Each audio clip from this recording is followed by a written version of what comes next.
maybe the worst story ever. The disgusting story of a father. Are you ready?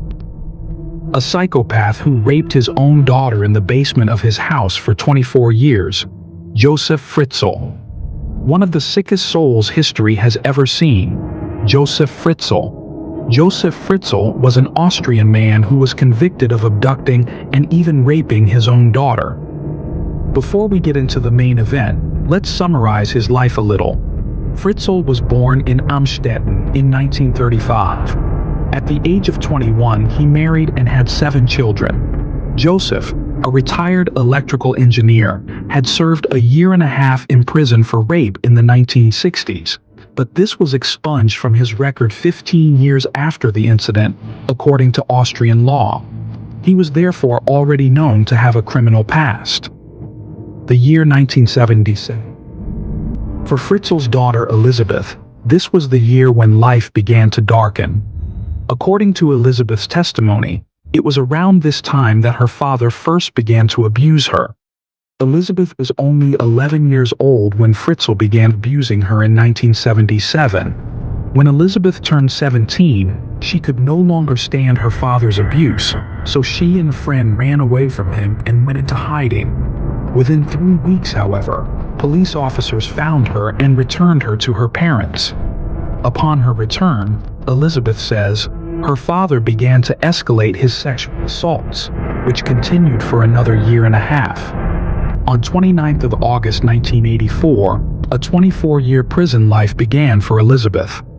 On this date, the young girl was imprisoned by her father in the basement of their home, where she remained until April 2008.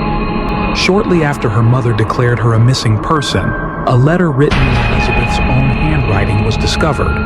In the letter, it is written that her family should not look for her, that she lives with a friend, and that she will leave the country if they continue to search for her. After this letter, the search efforts were terminated. For 10 years, Fritzl visited the basement every 3 days and raped his daughter. During this period, Elizabeth started to give birth to children in the basement. When her first child grew a little older, her father took her upstairs. Fritzl explained this situation to his wife by making up a story that Elizabeth left the child she gave birth to on the doorstep of their house. The strange thing was that it was always Fritzl who found the children, and no one else saw that someone had brought them home. It is not known whether her mother was suspicious, but she accepted the situation as it was. Elizabeth later gave birth to another child, and her father took this child upstairs. Elizabeth's parents became the parents of these 2 girls, Lisa and Monica. Shortly afterwards, Elizabeth gave birth to twins, this time in the basement. One of the twins died at the age of 3 days. The dead child was cremated by Josef Fritzl. The other child was left upstairs with a note written by Elizabeth. In 2003, Elizabeth gave birth to her son Felix and lived in the basement with her other children Kirsten and Stefan. Josef Fritzl told the police that he had not left these 3 children upstairs so that they would not be a burden on his wife, and that he had condemned them to the basement with Elizabeth.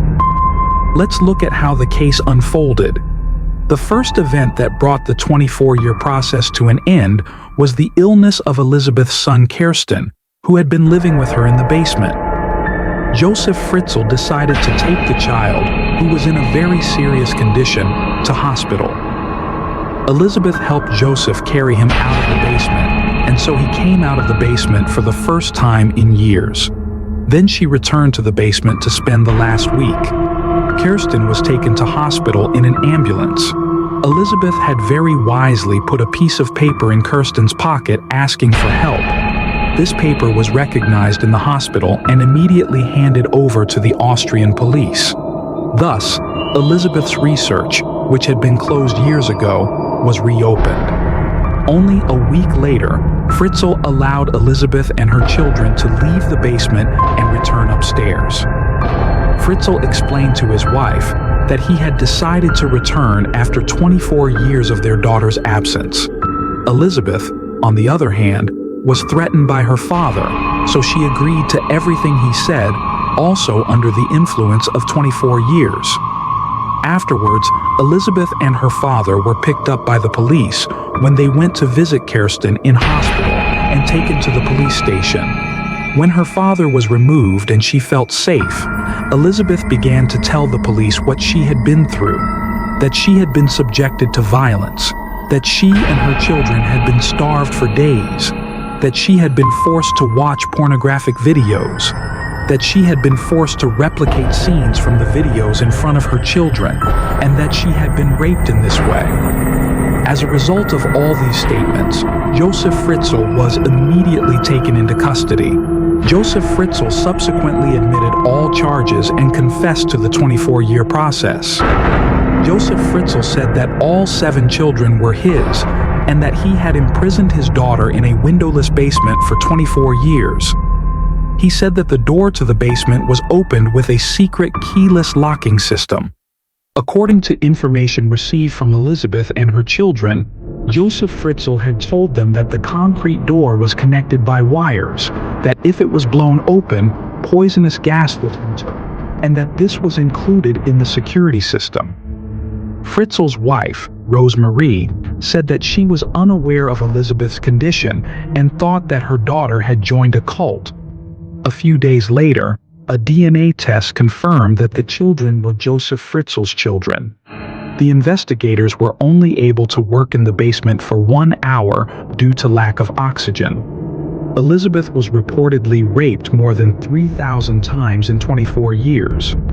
Here is the painful story of Elizabeth, who lived for 24 years, was raped by her father, gave birth to 7 children as a result, and spent almost a lifetime there, living in a basement with 2 rooms, full of rats, extremely humid, no heating source or hot water, freezing, with only a TV and a small stove to heat food, with a few paints, paper, and clothes for children to draw, where even researchers could not last 1 hour. If you ask how the children and Elizabeth are doing now, let's tell you that too, and end our article. Elizabeth's pale skin has not yet recovered from years of darkness. As a result of the narrowness of the space she is forced to live in, she walks with a hunchback. The 3 children imprisoned in the basement, Kristen, Stefan, and Felix, are also struggling to adapt to their new lives. Stefan can barely walk. The low walls of the basement he has lived in for years have forced him to hunch over. Kirsten is said to have panic attacks when the lights go out and the doors close. All 3 children suffer from vitamin D deficiency due to the lack of light. They also suffer from anemia and have to wear special glasses to accustom their eyes to natural light, which they have never seen before. They are also said to have problems getting along with their peers. The children who have been taken upstairs are having psychological problems with the revelation of terrible family secrets. However, despite the psychological crisis in the family, Elizabeth tries to be a little happy that she has regained her freedom and her 3 children who were taken away from her when she was a baby. It is said that she cooks healthy meals for her children every evening and feeds them healthily after all the years she had to feed them ready-made meals. Elizabeth was also very interested in her children's education. I was very impressed when I first heard this story. What can we say? Humanity can be really dark sometimes. Please don't forget to subscribe.